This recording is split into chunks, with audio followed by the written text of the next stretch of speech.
Many of you here today. We've had a lot of events this year, and they've all been impacted in one way or another by the weather. So I was really glad today that we had a beautiful sunny day here in DC, early spring day.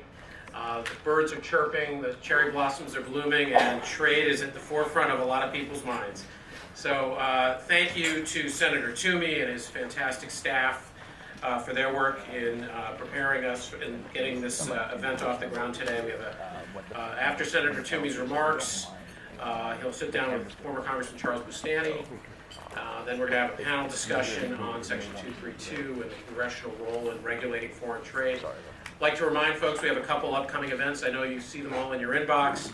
The future of U.S.-Japan trade is next week. We'll be looking at that. We have two fantastic panels with Ambassadors Ira Shapiro, Wendy Cutler, Robert Hollyman, Kristen Flores. So we have a fantastic panel for that. So that's coming up next week. And then later in April, we have an event we're calling Clash of the Titans. And we're going to do a reporter's roundtable looking at U.S.-China trade. So that's coming up in April. Keep an eye on your inboxes for that. I'm very pleased now. We're going to introduce Senator Toomey is a longtime friend of mine, of WITA, on the WITA board for many years, a leader in the trade community. He's the executive director of Trade for America, and I think he may have gone to Penn State, but I'm not sure. He kind of mentions that occasionally if you know him. But with that, I'm going to introduce Bill Lane to please introduce Senator Toomey.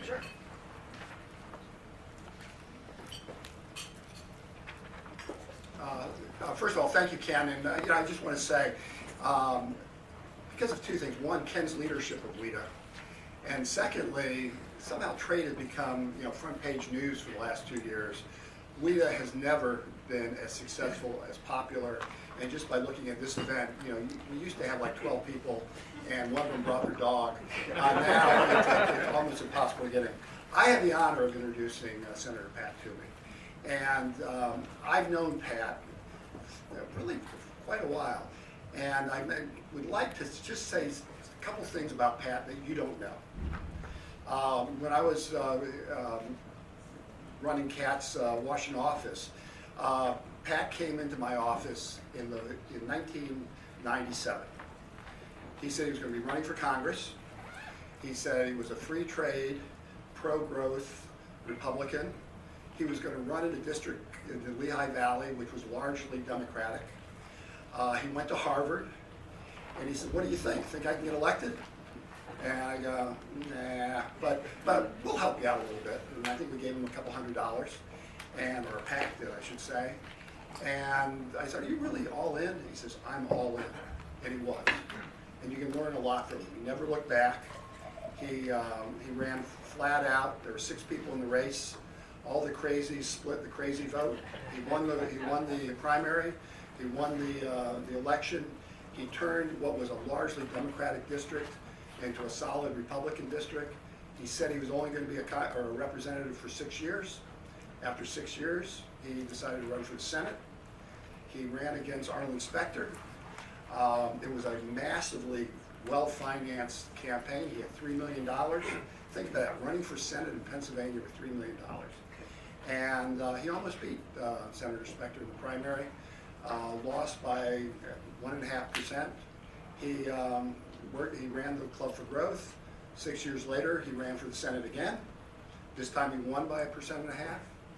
And then he ran for re-election, and he won by 2%. So the trend is positive. He's going to be around a long time. And let me just say, whenever you see him on TV, he's always an effective spokesman. He never does a cheap shot. He's persuasive. And sometimes members of the Senate just like to give sound bites. Where you really saw Senator Toomey at his best was during the tax debate. Remember, we haven't had a comprehensive tax reform bill in 30 years. And there's a reason for that. It's really, really hard. Being a member of the Finance Committee and the Banking Committee, Senator Toomey, along with Senators Thune, Scott, and Portman, pulled together a group and did the heaviest lifting of them all. Some people may quibble with a provision or two, but I have to tell you something. America is a lot more competitive today because of that bill, and we're going to be a lot more competitive in the future. And if it wasn't for the ability to do truly heavy lifting that Pat demonstrated during that, we'd be right back to where we were, a couple of years ago. We're here to talk about a really important issue. If the 232 issue is mishandled, the U.S. will be in a recession. When you travel outside the United States, you see the fallout of the current 232 on aluminum and steel, particularly with our closest allies. And I'd just like to add one thing about Pat that you can be sure of. He believes in treating allies like allies, and he believes in working with our allies to bring about reform in China. And he's my favorite senator, and I always like to end with the saying, the best is yet to be. I think that's true with everybody in this room, but particularly for Senator Toomey. Welcome, Pat.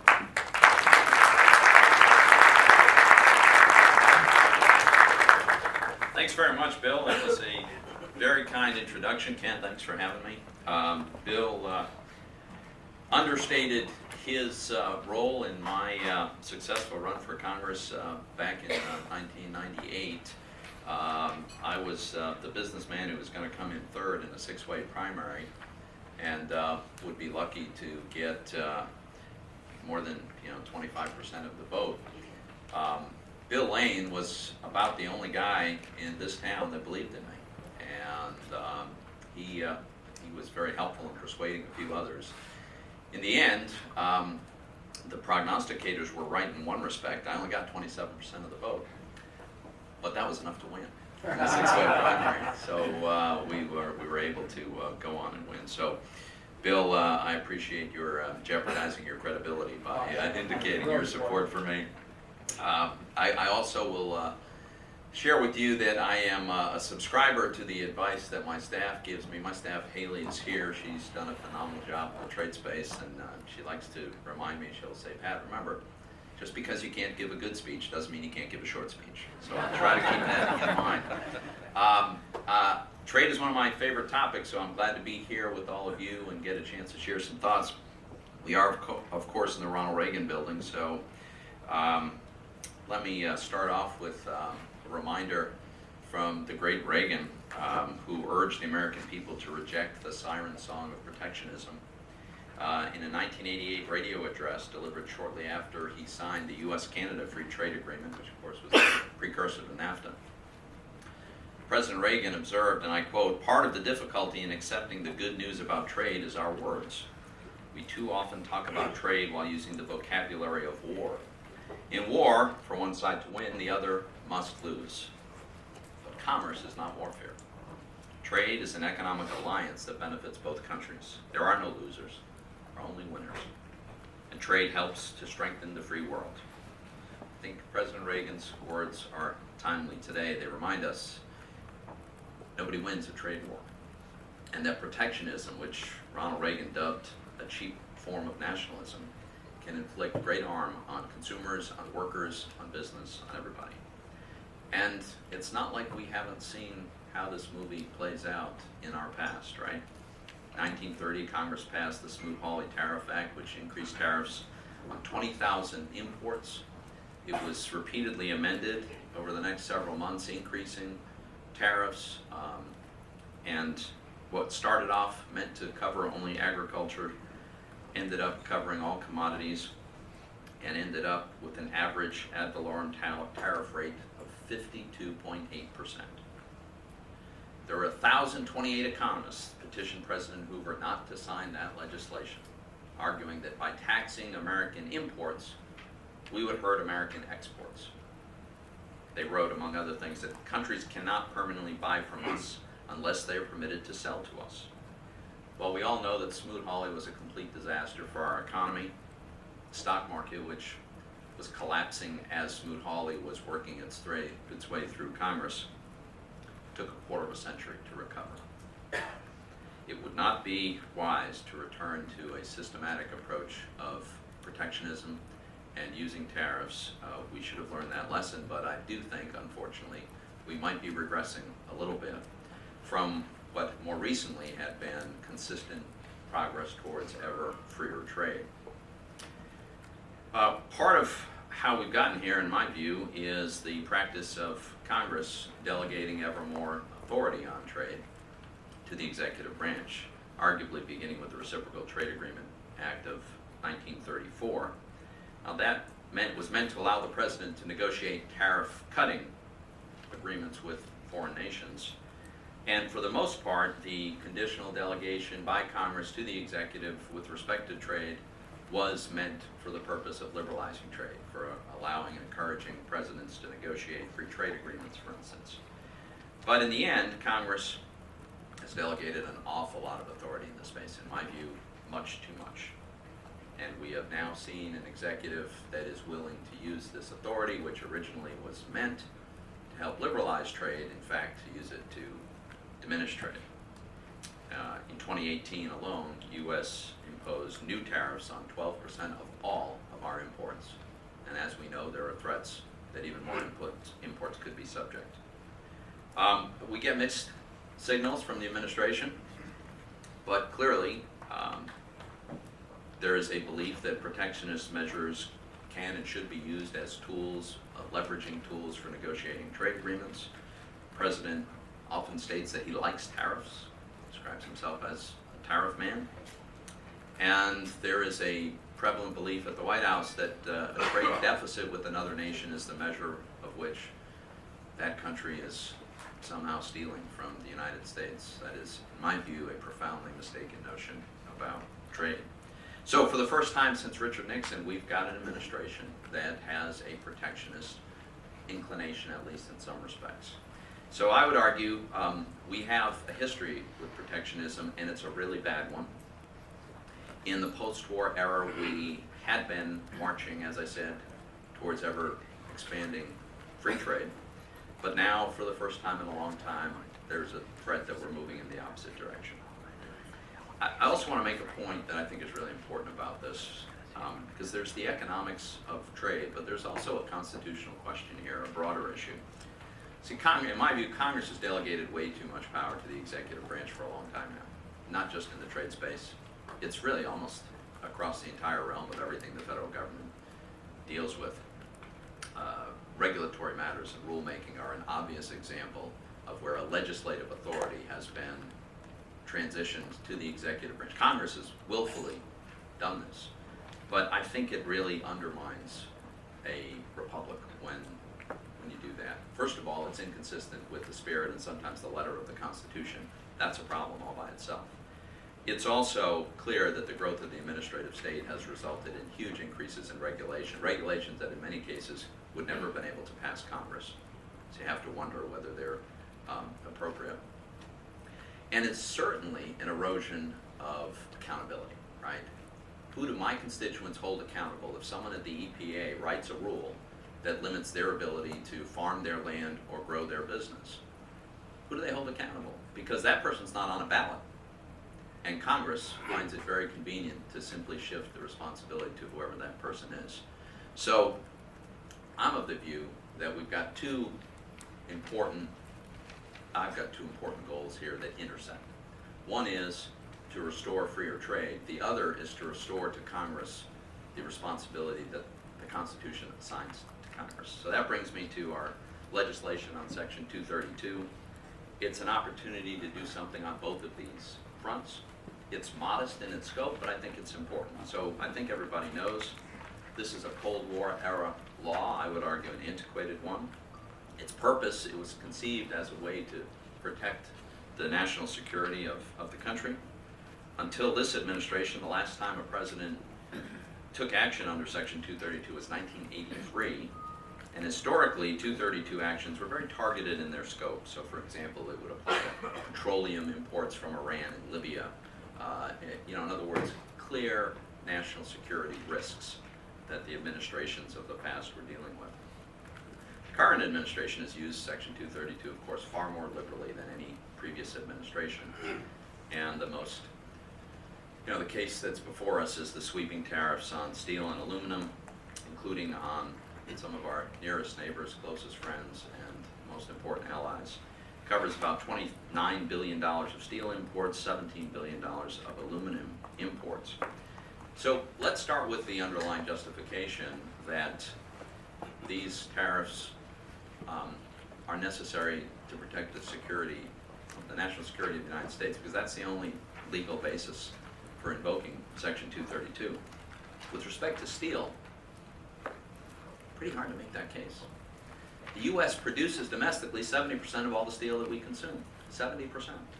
The other 30% we import, mostly from neighbors and allies and friends. The two biggest sources are Canada and Mexico, literally our nearest neighbors, biggest trading partners, closest allies. In addition, we do import some from South Korea and the European Union, also very, very close allies, if not as near in geography. China is now only 3.5% of our imports, something like 1% of our total consumption. And Secretary Mattis has informed us that our defensive needs consume about 3% of total American consumption of steel.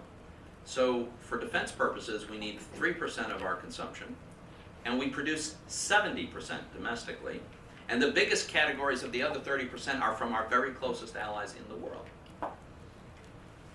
I'm sorry. Canadian steel is not a national security risk in the United States. And by the way, until just last year, we had a surplus in steel trade with Canada. So the idea that this is a threat to our security simply is not true. But if you look at the outcomes, if you look at the metrics, even those that the administration presumably thinks are important, it's not at all clear that the tariffs are helping by the administration's own preferred metrics. So for instance, unemployment. The gains in employment in steel are extremely modest. Last year, just about 200 jobs, 200 nationally in the steel sector. And since the tariffs were imposed, if you look at all the jobs that were created in steel, and then you look at all the costs that were incurred in downstream industries, the steel jobs cost about $650,000 per job. There are less expensive ways to create jobs. Oh, and by the way, the trade deficit has increased.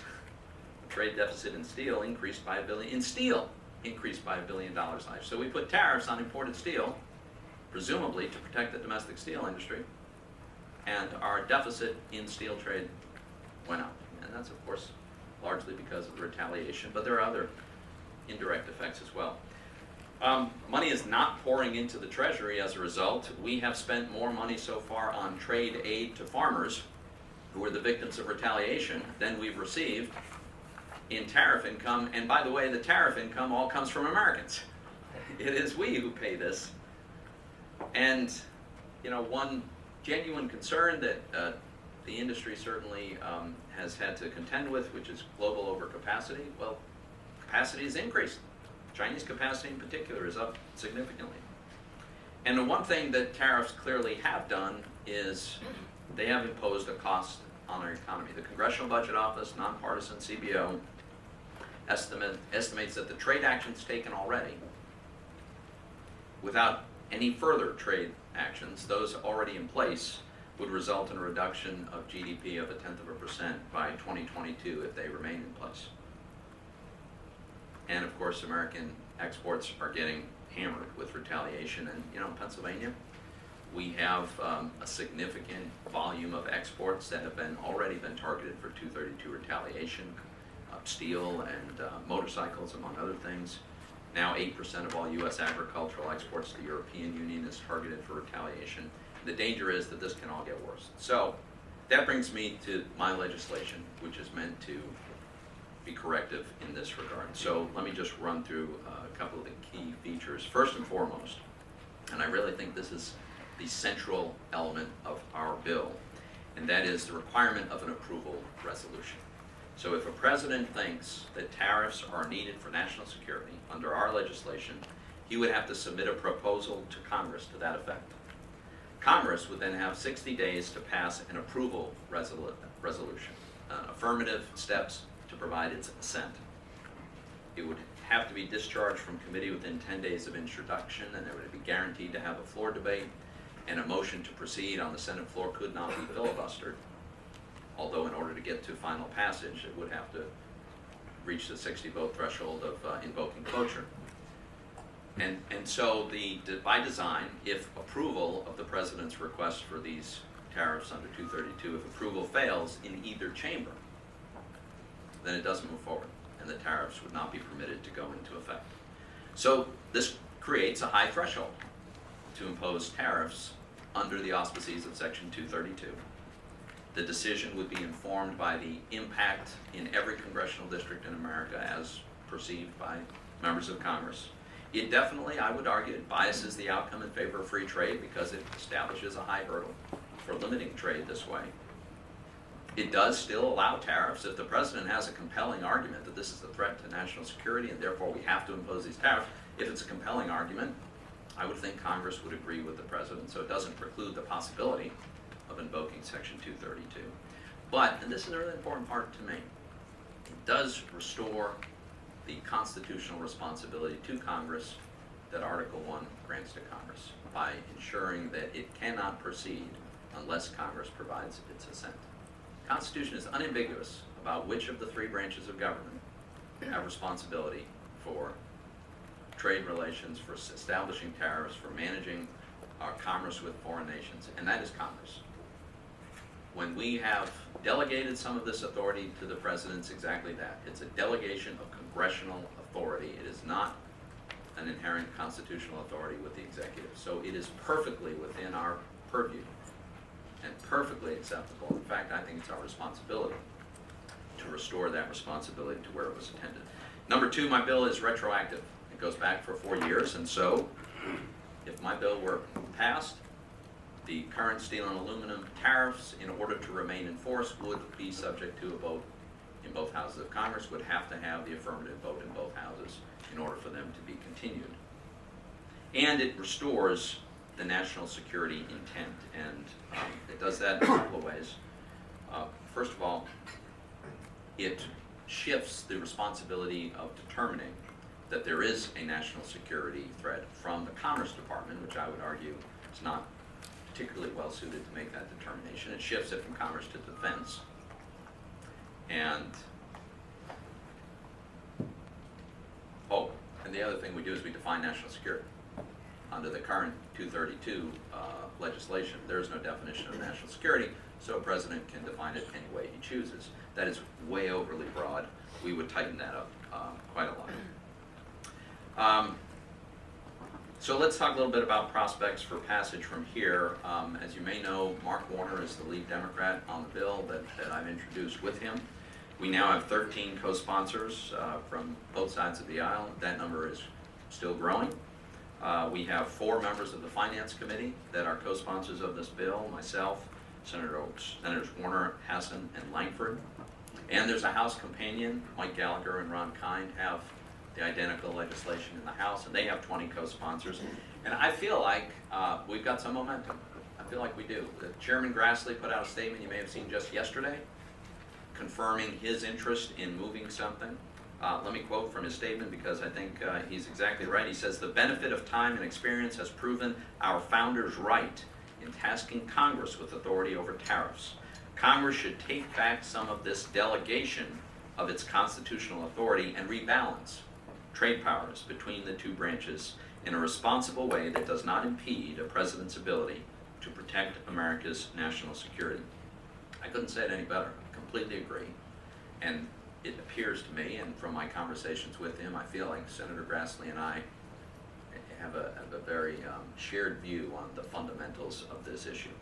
I want to also stress the number of endorsements. We have 63 different endorsements from business coalitions like the Chamber of Commerce, the National Foreign Trade Council, Business Roundtable, Agricultural Interest Farmers for Free Trade, auto groups, the Global Automakers, the Alliance for Automobile Manufacturers.